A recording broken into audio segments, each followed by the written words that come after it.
Right now at 10, changing the federal student loan system, how cuts could impact students at UW-Madison. And Wisconsin's National Guard has a new leader, the plans he has for the future of the state's defense force. Plus, tariffs are making their presence felt across Wisconsin, why one small business had to put a new product on hold. And that is all coming up on News 3 Now at 10. Good evening, and thanks for joining us, everyone, tonight. I'm Sarah Carlson. And I'm Eric Franke. College and grad students are at risk of losing access to loan and grant programs. It's due to a federal bill that passed in the House of Representatives this morning, aiming to save taxpayers money. But as our Maddie Heimsch reports, Wisconsin students and educators worry it could hurt the state's education, economy, and equity.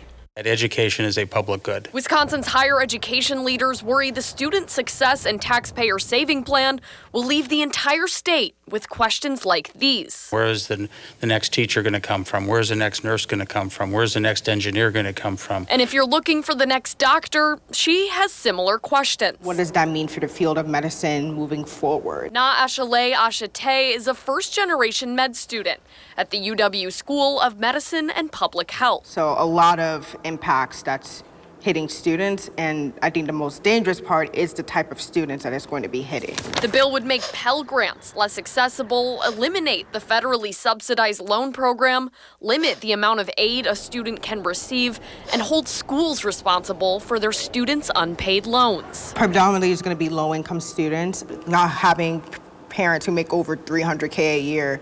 That should never be a reason why that I struggle in med school, that I can't afford resources that are going to help me in med school. That should never be the case. She says without access to loans and grants, the public good that is education may no longer be a public good. That this reinforces this thought that higher education is only for particular people. Reporting in Madison, Maddie Heimsch, News 3 Now. And this bill could still see significant changes. It now heads to the Senate. Memorial Day is just around the corner. That is right. Blaze Keller is on the weather patio with what we can expect.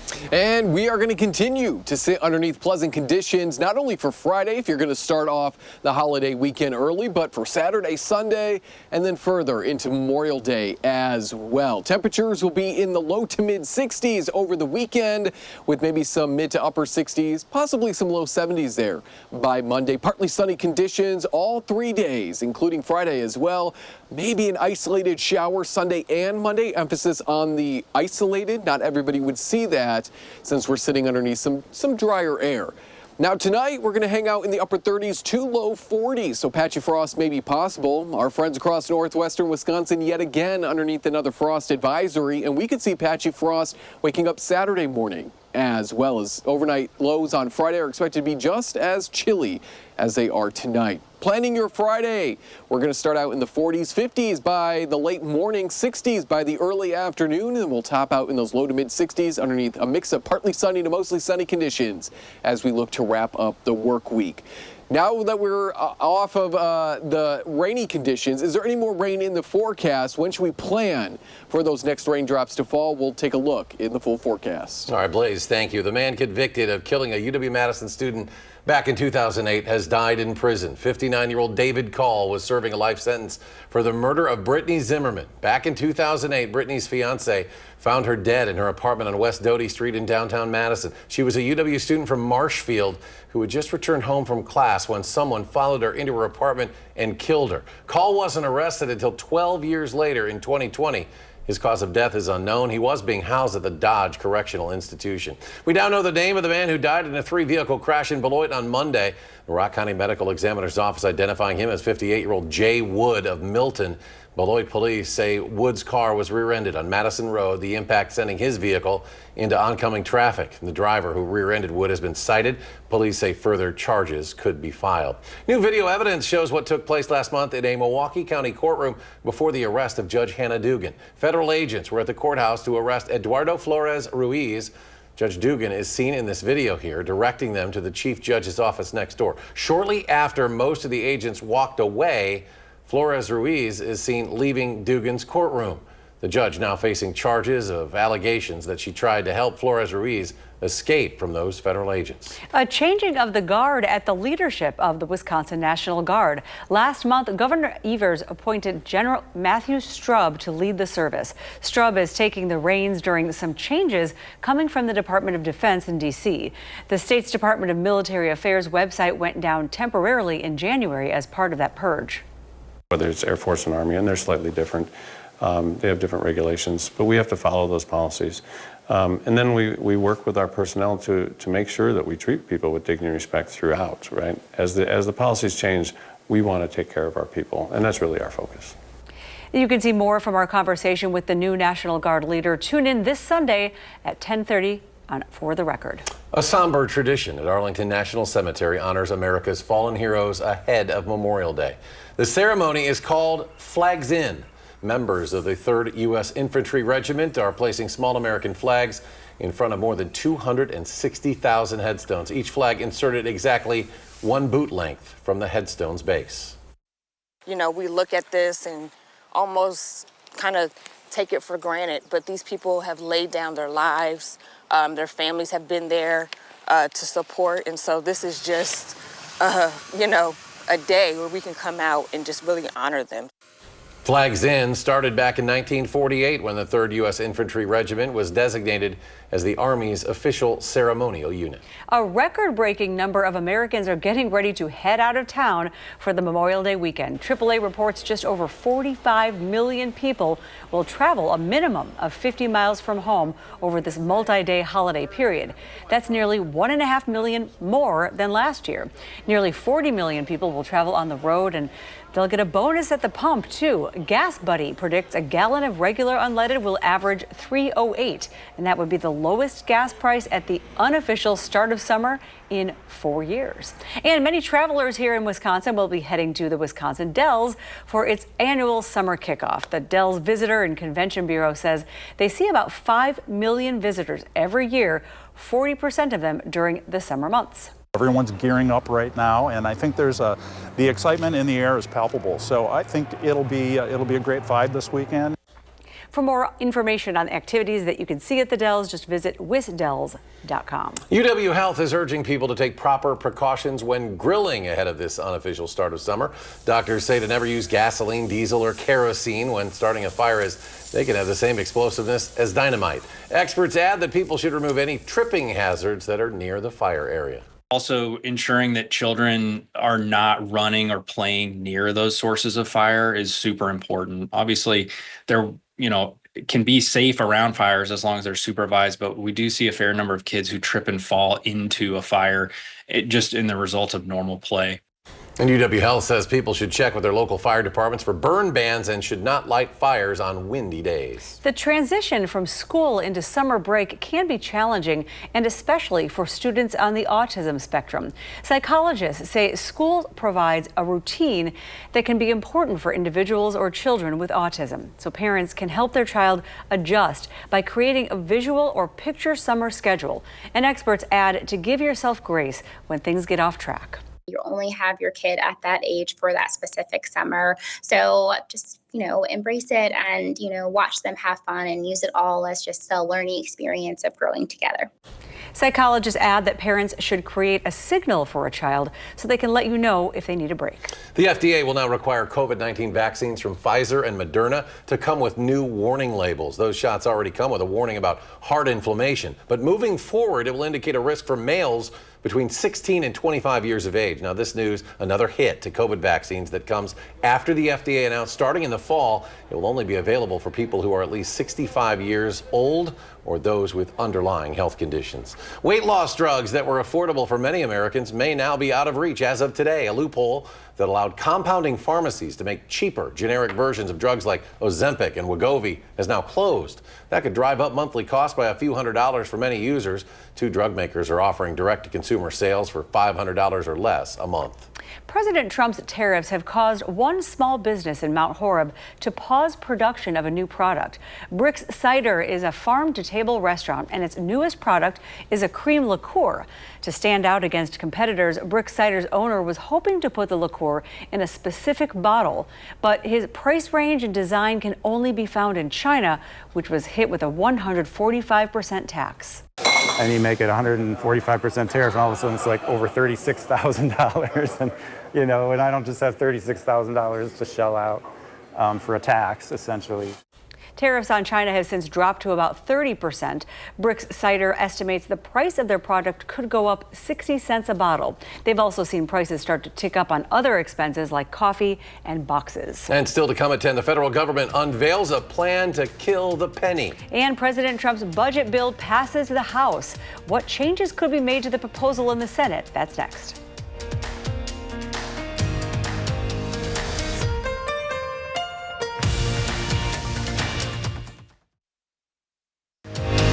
You're watching News 3 Now at 10. President Trump's budget bill passed the House this morning, but there's still more work to be done before the president can sign it. Bradley Blackburn reports. The House debated through the night before narrowly passing President Trump's budget bill early Thursday morning. On this vote, the yeas are 215, the nays are 214, with one answering present. The bill is passed. It took weeks of negotiations, including pressure from the president himself to get it over the line. It was not easy to get to where we were this morning. A long series of late nights in this week, and ultimately the president closed it out. The bill makes permanent Trump's 2017 tax cuts, which were set to expire next year. It also cuts taxes on tips and overtime. It increases spending on the military and border security. To pay for all of that, it cuts spending on food stamps and slashes nearly $700 billion from federal funding for Medicaid, which the Congressional Budget Office says would lead to nearly 8 million people losing health coverage. What we've seen is the largest cut to Medicaid in American history. The House version of the bill now heads to the Senate, where several Republicans aren't sold. The Senate will basically write its own version of this bill, and I just want to make sure that there are no Medicaid benefit cuts. I'm concerned about some of what the House has done on rural hospitals, essentially the hospital tax. House leaders warned their Senate colleagues not to go too far. Think of this as a one-team effort, as we have, and to modify this as little as possible. Republicans are hoping to get the bill to President Trump to sign by the 4th of July. Bradley Blackburn, CBS News, New York. And if changes are made in the Senate, the bill would need to be re-voted on in the House before it can be signed into law. Hundreds of Department of Education employees will be getting their jobs back. Today, a federal judge temporarily reinstated the workers who were let go earlier this year by the Trump administration. He said the cuts have led to funding delays and uncertainty for school districts across the country. The judge also blocked President Trump's executive order that focused on dismantling the agency. The Trump administration is expected to challenge that decision. The U.S. Treasury said it is phasing out production of the penny and will soon stop putting them in circulation. Consumers with pennies will still be able to use them, but without new pennies moving into circulation, businesses that complete cash transactions will have to begin rounding up or down to the nearest nickel. Pennies cost more than 3 cents a piece to produce. The Mint produced more than 3 billion pennies in 2024. J.P. Morgan Chase's CEO is issuing a warning about risks to the economy. In an interview with Bloomberg Television, Jamie Dimon said there's a chance the U.S. will see stagflation. That's slow growth coupled with inflation and rising unemployment. He cited factors that include large government budget deficits and global trade disruption due to the tariffs. Earlier this week, Dimon said he believes the odds of stagflation are likely twice that of what others have projected. The 2025 Atlantic hurricane season will likely be a rough one. Today, NOAA predicted a 60% chance of above normal hurricane activity. Forecasters expect up to 19 named storms, including 6 to 10 hurricanes, with at least 3 of those being Category 3 or higher. Officials held their news conference in Jefferson Parish, Louisiana. That's near where Hurricane Katrina made landfall 20 years ago. This was to highlight improvements in storm tracking and emergency response. Every Cat 5 that hit this country was a tropical storm or less 3 days prior. The big ones that hit this country are fast. That's why the preparedness we're talking about today, you got to have the plan early because the big ones are really quick. This forecast comes just one day after FEMA rescinded a strategic plan that outlines priorities for disaster relief.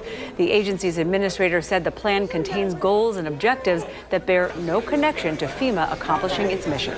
Well, the past couple of days around here have been full of rain. But will showers put a damper on Memorial Day celebrations? Blaze has the answer. We'll take a look in just a moment. But speaking of those hurricanes, here's a look at all of the names for the upcoming 2025 Atlantic hurricane season, from Andrea to Barry to Jerry to Melissa. We've got Sebastian, Van, as well as Wendy, to name a few. So we're just going to see exactly how many named storms we do see as we go into the 2025 Atlantic season. Back at home, we are not anticipating any showers, thunderstorms, hurricanes for that matter.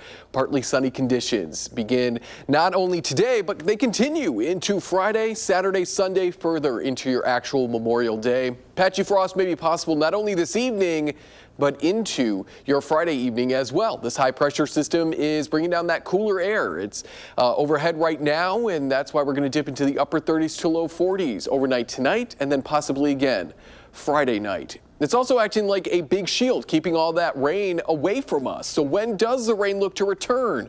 Well, not until we go into the start of next week, Tuesday onwards, Tuesday, Wednesday, possibly Thursday into Friday. We could see some isolated rain and storm chances. No big weather systems, though, look to move through the area, at least over the next 10 days. So those even minor rain chances, Tuesday, Wednesday, and then again Thursday of next week, don't look too impressive right now.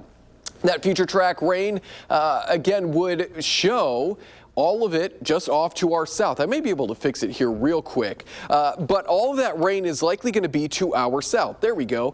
As that big weather shield keeps the rainmakers off to either our west, our south, or even off to our east. Over the next 10 days, which is how long future track is pulled out for, parts of Wisconsin only picking up a tenth to maybe a quarter of an inch of rain.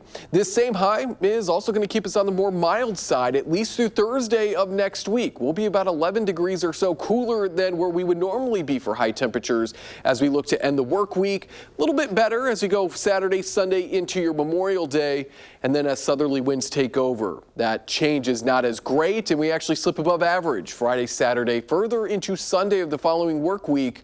And so we could squeeze out a few 80s across parts of the forecast area.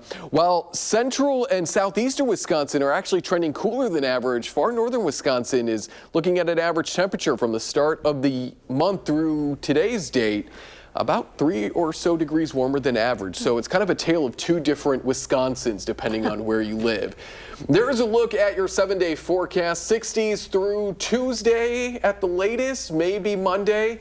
And that's when we could slip into the 70s starting maybe as early as Tuesday, Wednesday, Thursday, Friday, Saturday. That following Sunday, Memorial Day, looking quiet with isolated rain chances Tuesday, Wednesday, and Thursday of next week. Looks beautiful, just as long as it keeps increasing. Yeah, I mean, we've got a really busy weekend, Broadfest going on, Memorial Day. I mean, I'll take the cooler temperatures if we're quiet. Yeah, I agree. Thank you, Blaze. Blaze, thank you. All that rain we got kind of hung out in Pittsburgh tonight for the Brewers, huh? Yeah, it wasn't good. That wasn't fun. But what was fun? Well, coming up in sports, the loving the long ball. How the Brewers started their road trip off with a win thanks to a pair of home runs from who else? Christian Yelich. Haven't heard of him for a while. That's next on News 3 Now.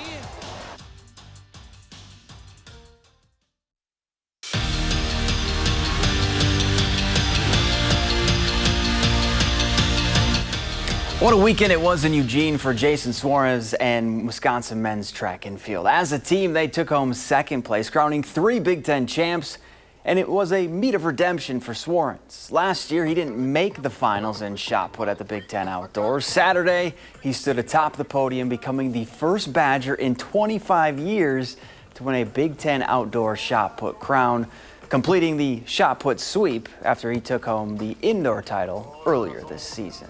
Oh, it was great. Yeah, last year didn't go as planned, so definitely had a chip on my shoulder. Went out there on the first throw and got a mark that'll take me to finals, and then just had fun from there. Up next for Swarens in Wisconsin, a trip to Texas A&M for the NCAA West first round. Now the men's team is bringing 17 Badgers to compete for spots at the Outdoor Track and Field Championships. And after their performance in the Big Tens, the Badgers are feeling pretty confident they can make some noise at State College. We have a lot of guys going and a lot of good guys, and we're ranked pretty high in the nation. I think we can definitely get up there in that top 10, top 15, so that'd be nice to see. I feel like Badger track is underrated, and especially because we don't have an indoor track, and we went into indoor season, got third place at Big Tens, and then we placed, I think, 18th nationally, somewhere around there, and then, we go on to outdoors, place second at Big Tens. Brewers on the road opening up a 3-game series with the Pirates, and the first at bat for Christian Yelich was a good one. Yelich drops one just out of the reach for a 3-run homer to put the Crew on the board early, but that man wasn't done yet. 6th inning now, and Yelich goes yard again. 2 hits, 2 bombs, and 4 RBI from him tonight. Brewers get the win, 8-5, the final. Well, the Packers kick off OTAs next week, but before that, Jordan Love will take the mound in Milwaukee to throw out the first pitch at the Brewers-Red Sox game on Memorial Day. And QB1 won't really have to warm up for it. Remember, he's hosting the Green Bay charity softball game tomorrow night. And Whitewater softball moved one step closer toward a trip to the Division III World Series after beating St. Mary's University 5-3 in Game 1 of their Super Regional. Game 2 is tomorrow at 1:30 in Winona. The win was head coach Brenda Volk's 800th at Whitewater. And that's it for sports. Blaze is back with one final check of the forecast after the break. Tonight, Colbert's got an all-new Late Show with Paul Giamatti. You would make a great cult leader. I think I would. About it, actually. CBS Tonight.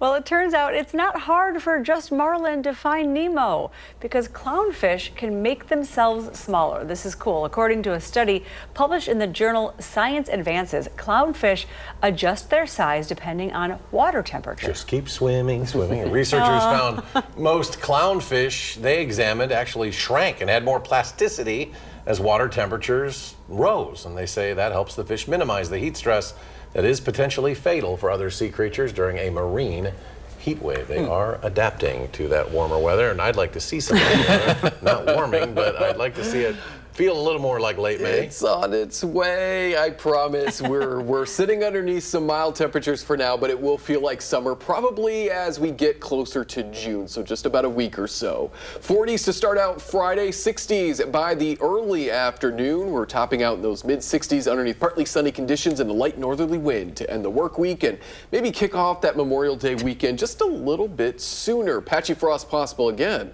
Not only this evening, but Friday evening as well. Quiet through the Memorial Day time frame, and then 70s. There you go, Eric. Return on Wednesday with some rain chances. Steadily climbing. Thanks for watching News 3 Now at 10. Coming up now, The Late Show with Stephen Colbert as he welcomes Paul Giamatti. And on